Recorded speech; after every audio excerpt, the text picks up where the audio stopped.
কথায় আছে, প্রেম ও যুদ্ধে সবই বৈধ। রুশ প্রেসিডেন্ট ভ্লাদিমির পুতিন যেন এই নীতি মেনে চলছেন। কাঁটা দিয়ে কাঁটা তোলার অভাবনীয় এক পরিকল্পনা বাস্তবায়নের উদ্যোগ নিয়েছেন।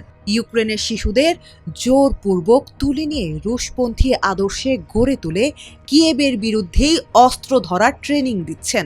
শিশুদের মগজ ধোলায়ে পুতিনের এই কূটকৌশলের কারণেই এবার একাধিক রুশ প্রতিষ্ঠান ও কর্মকর্তার উপর নিষেধাজ্ঞা আরোপ করেছে ইউরোপীয় ইউনিয়ন ও যুক্তরাজ্য।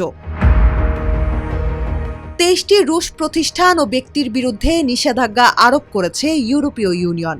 অন্যদিকে 85 ব্যক্তি ও প্রতিষ্ঠানের বিরুদ্ধে নিষেধাজ্ঞা জারি করেছে যুক্তরাজ্য, যার আওতায় থাকা 1/3 বিরুদ্ধেই শিশুর মগজ ধোলাইয়ের অভিযোগ ইউরোপীয় ইউনিয়ন ও যুক্তরাজ্যের।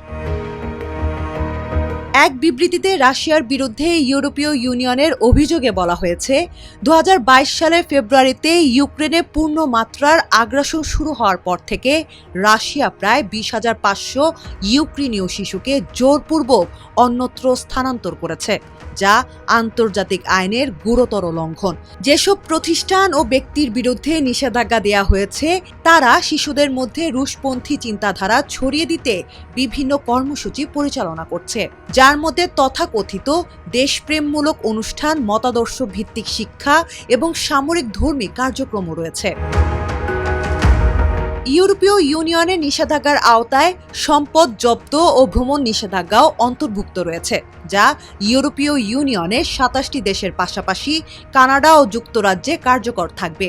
এ নিয়ে ইউরোপীয় ইউনিয়নের পররাষ্ট্রনীতি বিষয়ক প্রধান কাজা কালাস বলেন, শিশুদের চুরি করা কোনো বিচ্ছিন্ন ঘটনা নয়, এটি রাশিয়ার পরিকল্পিত নীতি এবং ইউক্রেনের ভবিষ্যতের উপর সরাসরি আঘাত।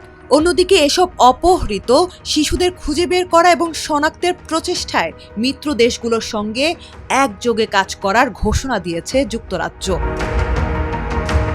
শিশুদের নিয়ে যাওয়ার বিষয়টি অস্বীকার করেনি রাশিয়া, বরং তাদের দাবি যুদ্ধের সামনের সারি থেকে শিশুদের নিরাপত্তার জন্য সরিয়ে নেওয়া হয়েছে। কোনো শিশুর দাবি নিয়ে স্বজনরা গেলে তাদের পরিচয় শনাক্ত করে ফেরত দিতেও প্রস্তুত মস্কো। যদিও ইউক্রেনের প্রেসিডেন্ট ভলোদিমির জেলেনস্কির অভিযোগ ভিন্ন।